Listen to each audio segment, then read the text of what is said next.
So ayan, good morning mga ka-PJ. Welcome sa aking channel. Welcome sa mga bago. Alam ko marami ng bagong nag-subscribe. Dumami na tayo, unti-unti na tayong dumadami. Alright, so dito on the way tayo papunta sa ating suki na naman na kainan. Dahil ang oras natin ay 6:24 na ng umaga ng Sabado, Abril 26 taong 2025 ano? At yun, habang tayo ay gumugulong o gumagapang tama ba? Gumagapang papunta sa Archimedes, meron tayong sasagutin na tanong galing sa ating mga subscriber. Unang-una galing kay Eugene Alcala. Sir, tanong lang po kung ano ang gagawin mo pag binatuhan ka ng pasahero habang stuck ka sa traffic. Alright?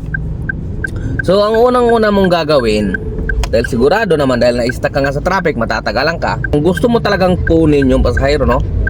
Kung plano mo talaga siyang pick upin, dahil nandiyan na, pumasok na sa'yo yung booking, abisuhan mo si passenger na, ma'am, willing to wait po ba kayo kasi po stuck po ako sa traffic. Makikita mo naman kung ilang minutes yung pick up. Kaya sabihin mo na sa kanya, ma'am, baka matatagalan tayo, 15 minutes pa yung pick up natin estimated, no? Pag sumagot siya na yes sir, willing to wait, ayan, sige, ganun, para sigurado. Kasi mamaya magpapakahirap ka papunta sa kanya ang traffic, tapos bigla niyang kinancel. Mas maganda yung sigurado. Okay? So ako ganun din ang ginagawa ko kapag stuck ako sa traffic. Hindi naman natin maiiwasan yan kung talagang matraffic, ano. Kaya ganun ang gagawin natin para hindi masasayang yung oras at yung ating gasolina. Ang next na tanong natin galing kay Sir Albert Sumang. Ang kanyang tanong ay, ka-PJ, pag nasa Cavite daw pabalik ng Maynila, service road lang daw ba ang dinadaanan? Pasagot naman po, ingat palagi sa biyahe. Alright? So pagka ganyan, nasa outside NCR tayo, halimbawa Cavite, Laguna o Bulacan, di ba? Yung mga ganon, Rizal, at may mga toll na dadaanan, halimbawa nakalagay doon sa apps natin expressway talaga yung daan, di ba? Dapat pa rin natin tatanungin yung ating pasahero kung okay lang sa kanila na mag expressway, no? Dadaanan toll, at explain mo na rin na, kasi yung iba dyan hindi sila aware na sila yung magbabayad, ano? Explain mo na rin sa kanila na, ma'am, kayo pong magbabayad din, okay lang po ba, no? Mas maganda na yung maliwanag, kasi baka mamaya mayroong pasahero, ako na experience ko rin, sinabi ko lang na, ma'am, okay lang po ba sa Skyway tayo dadaan? Sabi, sige kuya, kahit saan, basta mabilis. Kung ano po yung nakalagay sa apps, siyempre doon naman talagang turo ng apps, diba? Di go, diretso na. Yung pala, pagdating doon sa destinasyon namin, nung sinisingil ko na yung toll pay, nako, sabi na, hindi po, ayaw magbayad. Yan pala, hindi niya naintindihan. Akala niya basta dumaan ka lang doon kung saan mo gustong dumaan, pero hindi niya sasagutin yung toll. Ako, wala akong magawa. Hindi mo naman pwedeng pilitin yun, di ba? Sabi ko, sige ma'am, ako na lang po magbabayad. Hindi ko lang, sacrifice na lang po talaga. Kasi mayroon pong mga kababayan natin talagang masabi natin, pwede natin masisisi yun. Kung mali ko lang kasi hindi ko na-explain sa kanya ng maayos. Dapat paliwanag natin, ma'am, kayo po ang magsi-shoulder nun ng toll. Okay, kasi baka mamaya nga hindi niya naintindihan, mahirap na, di ba? Kung malaki-laki ang toll, di kawawa tayo, parang nagbiyahe lang tayo sa wala, di ba? Kaya yun ang dapat, tanungin natin siya kung okay lang sa kanya at ipaliwanag mo na siya yung magbabayad ng toll. Saka pagkaganyan, yung pabalik, hindi na po nila sagot yun.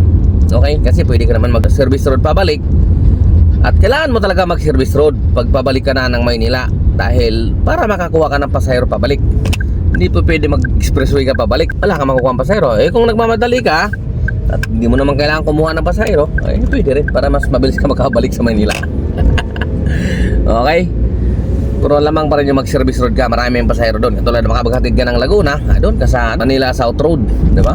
MSR, doon ka na dumaan, National Highway, para makatipid at makakuha ng pasahero pabalik. Alright?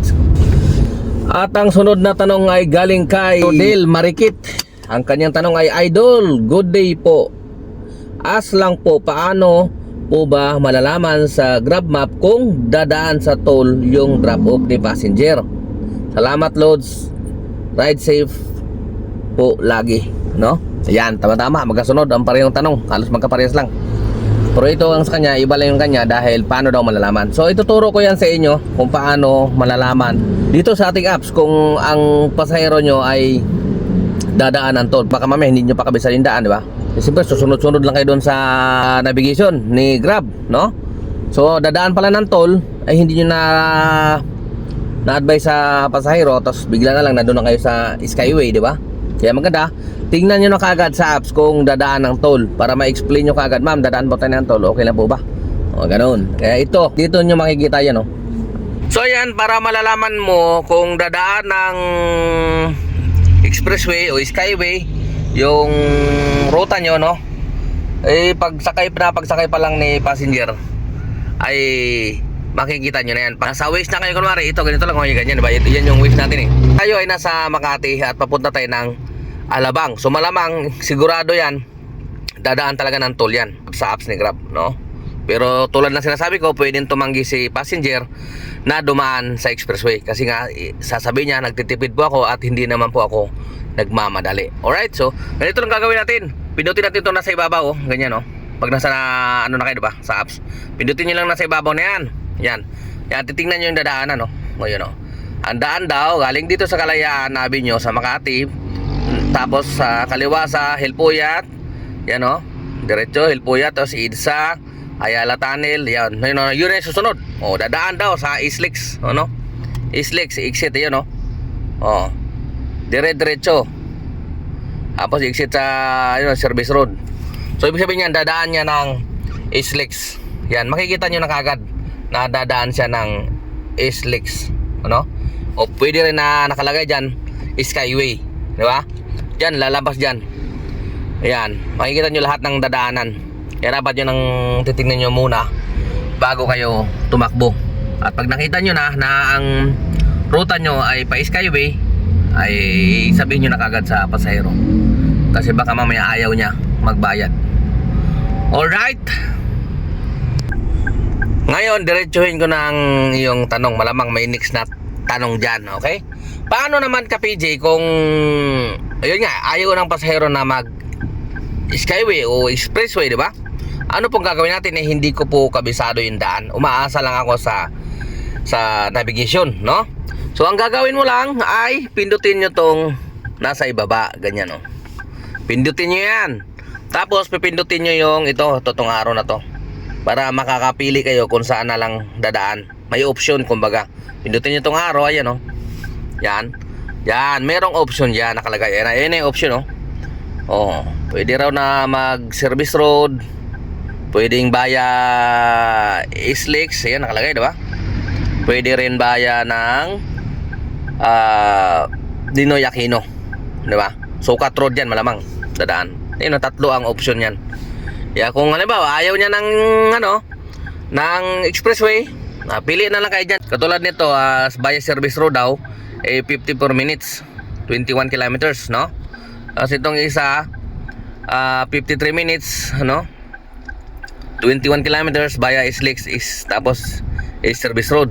Yung isa, 1 oras at 1 minuto, 26, mas mahaba to, 26 kilometers. So pili na lang kayo kung sa tingin nyo ang mas malapit at mas mabilis. Kung kapag nag-refuse siya na dumaan ng expressway. Alright? So sana malinaw yung aking pagka-explain.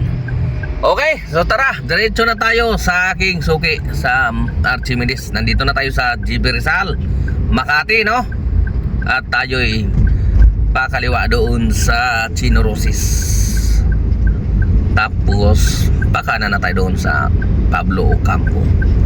Alright, so good morning sa lahat, sa mga kaibigan natin na nag-bravo na ngayon. Ingat-ingat po tayo, ha? Marami na sanang pasahero pero siyempre unahin natin yung kalusugan. Mamaya na yan, hindi mauubos yung pasahero na yan. Marami yan sila. At ngayong oras na ito ay magkano na ba tayo? Kalimutan ko Pero yung malamang hindi tayo nababa ng 1.5. Mamaya i-plus ko na lang sa aking screen kung magkano tayo. Kalimutan ko pero sigurado 1.5 na yun. Alright, so ang oras natin ay 6:38 na. Kumain lang tayo ng mabilisan, sabay back na naman. Wala tayong sasayangin na oras dahil matindi ang pangangailangan. Ganun talaga pag matindi ang pangangailangan, walang sinasayang na oras. Magbabalik tayo pagkatapos ng almusal at ng ating intro. Let's go! Siya, palagi ko nakakalimutan, no? Shout out nga pala kay Wagdo123 TV. Lagi ko nakakalimutan, pero marami ka nang shout out sa akin. Di mo lang siguro napanood. So nandito tayo ngayon sa simbahan, no? Nagkaroon lang tayo. Nagmuni-muni muna tayo maya-maya konti. Kakakain lang natin ng almusal. Alright, so you know dito harap, dapat kaharap niya yan, no? Para swertehin kayo. Simbahan, likod. Alright, so maya-maya mag-online na tayo kasi mainit na mamaya. Kailangan makarami na muna tayo ngayon bago tumirik talaga yung araw. Pagka tirik na yung araw, that's the time na magpahinga muna tayo. Sumilong muna tayo sa ilalim ng puno ng kahoy. Masusubukan natin ngayon yung sumilong dahil sobra talaga ang init. Grabe talaga kahapon, sobrang init. Kaya nagpahinga ako kahapon Kaya nakita ko ni Idol Virgilio Chan. Kaya nakita niya ako na sumilong nakasilong din siya doon So ayan, maya-maya lang online na tayo. Alright. So ayan mga ka-PJ, ang oras natin ay alas 2:19 na. At ngayong oras ay naka 4,200 na tayo. Kunti na lang, abot na natin yung ating kuta. Tigil na ba tayo? Paabot tayo kasi pangit naman kung matutulog na tayo ng alas 6. Kailangan dumiliman lang. Hirap naman matulog na araw pa. Kailangan umabot naman lang hanggang alas 7. Kahit maaga natin makuha yung kuta natin ngayon, paabot muna tayo ng dilim. Kasi ang hirap matulog pag maliwanag pa. Saka sigurado mamaya matraffic yan dahil nga Sabado. Kagaya kagabi, grabe ang traffic, no? Kaya tsaga tayo. So late na yung tanghalian natin ngayon, no? Alas 2 na. So papunta ko ngayon sa Archimedes kila Ate Leslie para kumain ng tanghalian. Saka yung tanghalian ko rin naman na ito ay diretso na yan hanggang hapunan. Okay? Dahil hindi na nga tayo kumakain ng hapunan, okay? So naghatid tayo ng alabang galing ng galing ng Pablo Campo. Tapos pagdating ng alabang, na-booking din tayo ulit papunta naman dito sa Makati Avenue sa may Red Planet Hotel, no? Galing doon sa Crimson Hotel sa Alabang. Okay? So kaya nga ito, tama-tama, diretso na tayo doon sa Archimedes para kumain ng tanghalian. Alright, so tara, kain muna tayo mga ka-PJ. So ayan, update tayo mga ka-PJ. Ang oras natin ay alas 6:27 na ng gabi, no? At malamang maaga-aga tayo makapagpahinga ngayon dahil maaga natin nakuha yung ating quota. Ang earnings natin ngayong araw ng Sabado ay 5,688 at naka 27 na bookings, no? Maaga natin nakuha yung ating target dahil nga siguro maaga rin tayo bumiyahe. Kaya ngayon agahan din natin yung pagpapahinga para maaga din tayo makabiyahe para bukas. Alright, so hindi na nga ako magtatagal dahil siyempre ipapaubaya ko na naman ulit sa inyo ang ating mga minamahal na pasahero. Okay? Para sa mga bumibiyahe ngayon at bumibiyahe pa lang, makarami din kayo. Alright? So, hindi naman po pwede na ako lang ang kikita, diba? Dapat lahat tayo ay kikita. Okay? So hindi na nga ako magtatagal. Ka-PG nyo, temporary signing off. Adios sa inyo lahat. Ingat!